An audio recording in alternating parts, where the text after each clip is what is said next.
Telemachus saw Eumaeus long before anyone else did, and beckoned him to come and sit beside him. So he looked about and saw a seat lying near where the carver sat serving out their portions to the suitors. He picked it up, brought it to Telemachus's table, and sat down opposite him. Then the servant brought him his portion, and gave him bread from the bread basket. Immediately afterwards Ulysses came inside, looking like a poor miserable old beggar, leaning on his staff and with his clothes all in rags. He sat down upon the threshold of ashwood just inside the doors leading from the outer to the inner court, and against a bearing post of cypress wood which the carpenter had skillfully planed, and had made to join truly with rule and line. Telemachus took a whole loaf from the bread basket, with as much meat as he could hold in his 2 hands, and said to Eumaeus, "Take this to the stranger, and tell him to go the round of the suitors, and beg from them. A beggar must not be shamefaced." So Eumaeus went up to him and said, "Stranger, Telemachus sends you this, and says you are to go the round of the suitors begging, for beggars must not be shamefaced." Ulysses answered, "May King Jove grant all happiness to Telemachus, and fulfill the desire of his heart." Then with both hands he took what Telemachus had sent him, and laid it on the dirty old wallet at his feet. He went on eating it while the bard was singing, and had just finished his dinner as he left off. The suitors applauded the bard, whereon Minerva went up to Ulysses and prompted him to beg pieces of bread from each one of the suitors, that he might see what kind of people they were, and tell the good from the bad, but come what might she was not going to save a single one of them. Ulysses, therefore, went on his round, going from left to right, and stretched out his hands to beg as though he were a real beggar. Some of them pitied him, and were curious about him, asking one another who he was and where he came from, whereon the goatherd Melanthius said, "Suitors of my noble mistress, I can tell you something about him, for I have seen him before. The swineherd brought him here, but I know nothing about the man himself, nor where he comes from." On this Antinous began to abuse the swineherd. "You precious idiot," he cried, "what have you brought this man to town for? Have we not tramps and beggars enough already to pester us as we sit at meat? Do you think it a small thing that such people gather here to waste your master's property, and must you needs bring this man as well?" And Eumaeus answered, "Antinous, your birth is good but your words evil. It was no doing of mine that he came here. Who is likely to invite a stranger from a foreign country, unless it be one of those who can do public service as a seer, a healer of hurts, a carpenter, or a bard who can charm us with his singing? Such men are welcome all the world over, but no one is likely to ask a beggar who will only worry him.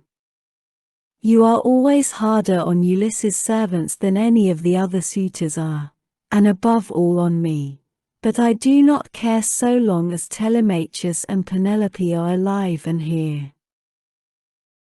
But Telemachus said, "Hush, do not answer him.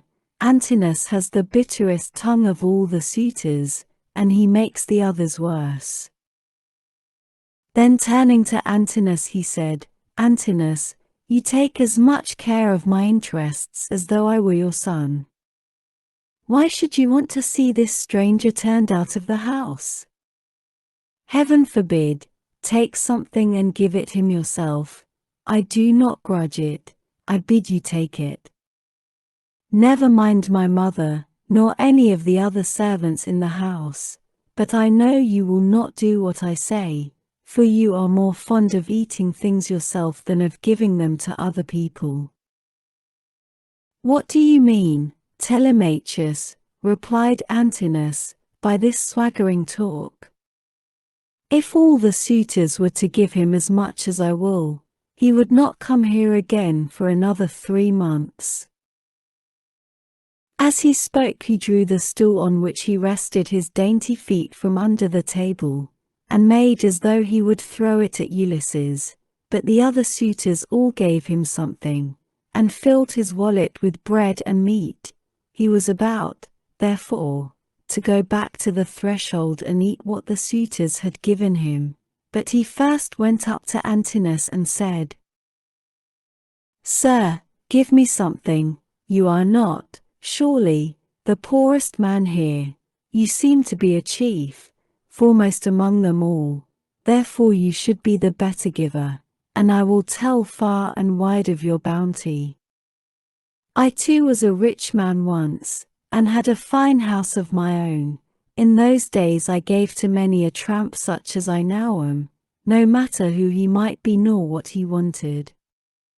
I had any number of servants, and all the other things which people have who live well and are accounted wealthy, but it pleased Jove to take all away from me.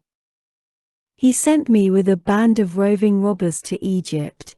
It was a long voyage and I was undone by it. I stationed my ships in the river Aegyptus, and bade my men stay by them and keep guard over them, while I sent out scouts to reconnoiter from every point of vantage. But the men disobeyed my orders, took to their own devices, and ravaged the land of the Egyptians, killing the men, and taking their wives and children captives. The alarm was soon carried to the city, and when they heard the war cry, the people came out at daybreak till the plain was filled with soldiers horse and foot, and with the gleam of armor. Then Jove spread panic among my men, and they would no longer face the enemy, for they found themselves surrounded. The Egyptians killed many of us, and took the rest alive to do forced labor for them. As for myself, they gave me to a friend who met them, to take to Cyprus, Demeter by name, son of Iasus, who was a great man in Cyprus. Thence I am come hither in a state of great misery." Then Antinous said, "What god can have sent such a pestilence to plague us during our dinner? Get out, into the open part of the court, 145, or I will give you Egypt and Cyprus over again for your insolence and importunity. You have begged of all the others, and they have given you lavishly, for they have abundance round them, and it is easy to be free with other people's property when there is plenty of it."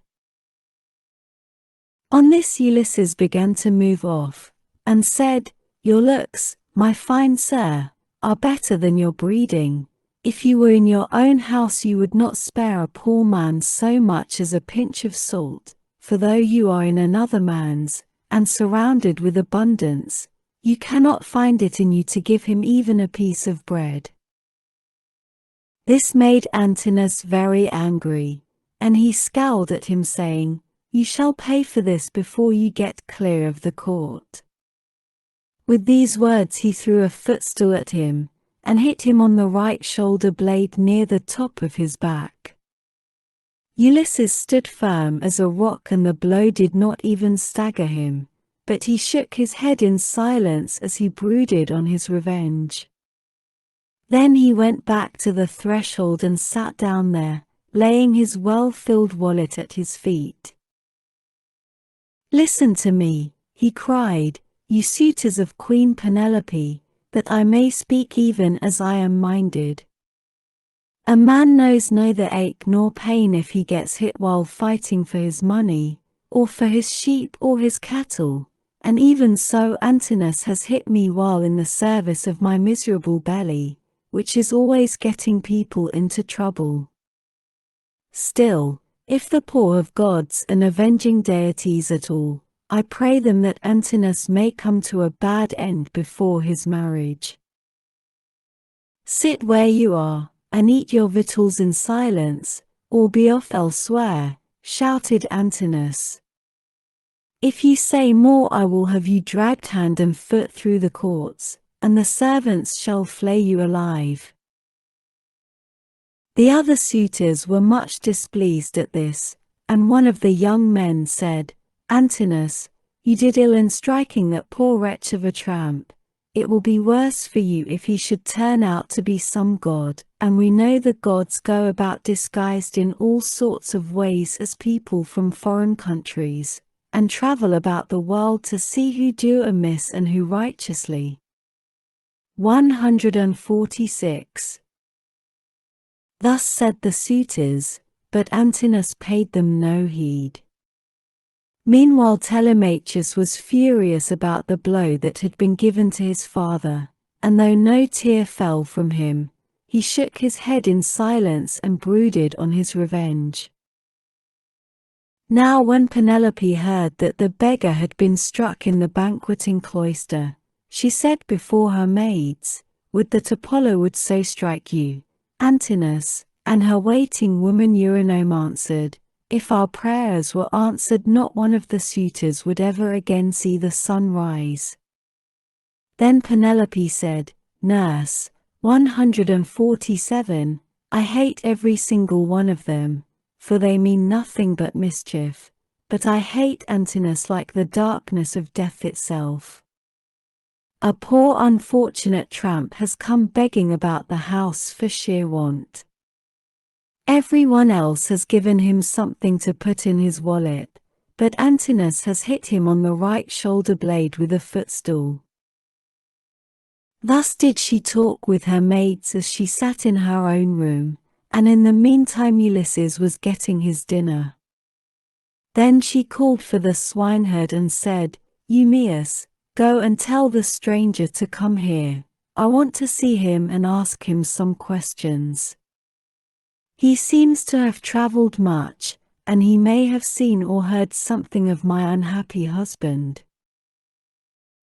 To this you answered, O swineherd Eumaeus, if these Achaeans, madam, would only keep quiet, you would be charmed with the history of his adventures. I had him 3 days and 3 nights with me in my hut, which was the first place he reached after running away from his ship, and he has not yet completed the story of his misfortunes. If he had been the most heaven-taught minstrel in the whole world, on whose lips all hearers hang entranced, I could not have been more charmed as I sat in my hut and listened to him. He says there is an old friendship between his house and that of Ulysses, and that he comes from Crete where the descendants of Minos live, after having been driven hither and thither by every kind of misfortune. He also declares that he has heard of Ulysses as being alive and near at hand among the Thesprotians, and that he is bringing great wealth home with him. Call him here, then, said Penelope, that I too may hear his story. As for the suitors, let them take their pleasure indoors or out as they will, for they have nothing to fret about. Their corn and wine remain unwasted in their houses with none but servants to consume them, while they keep hanging about our house day after day sacrificing our oxen, sheep, and fat goats for their banquets, and never giving so much as a thought to the quantity of wine they drink. No estate can stand such recklessness, for we have now no Ulysses to protect us. If he were to come again, he and his son would soon have their revenge. As she spoke, Telemachus sneezed so loudly that the whole house resounded with it. Penelope laughed when she heard this, and said to Eumaeus, Go and call the stranger. Did you not hear how my son sneezed just as I was speaking? This can only mean that all the suitors are going to be killed, and that not one of them shall escape.